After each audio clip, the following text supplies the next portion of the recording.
Public submissions begin today as Calgary City Council irons out the details of its four-year multi-billion-dollar budget. One group planning to have its say on the city's spending plans is the Calgary Alliance for the Common Good. Joining me now from the Alliance is Reverend Erin Clausen. Good morning.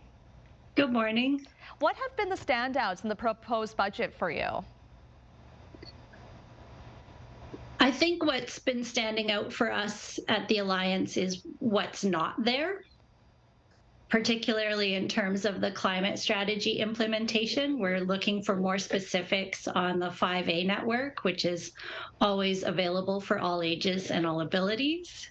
And we want to see more funding, more investments in affordable housing, the frequency of transit, maintaining the addictions and mental health strategy. So the Alliance has been meeting with councillors leading up to these budget decisions. So what were the takeaways, or rather, what were the conversations and concerns during those meetings? And do you think it was reflected in the budget?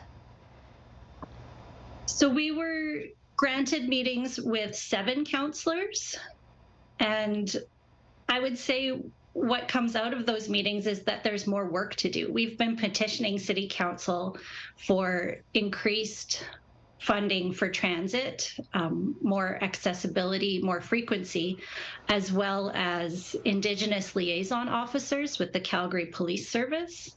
And there are 4 councillors who want to continue discussions with us, but we didn't get the level of commitments to taking action that we were hoping for. So there's a gathering happening today ahead of the deliberations. Tell me more about the gathering that's happening outside of the chambers.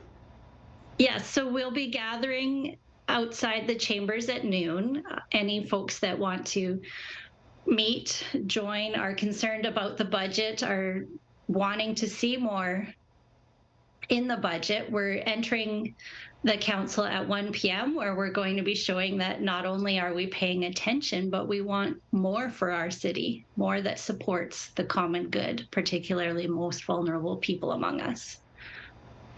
And just with the last minute here, Reverend Clausen, I'm just curious, what do you hope comes out of today and eventually comes out of this budget?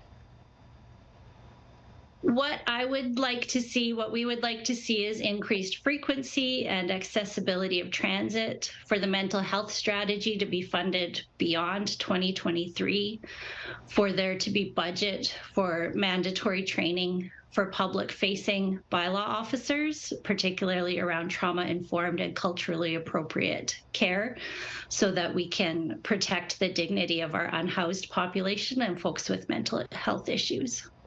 Again, that's Reverend Erin Clausen with the Calgary Alliance for the Common Good. Thanks again for taking the time to talk to us this morning and telling us more about the event taking place today. Thank you for having me.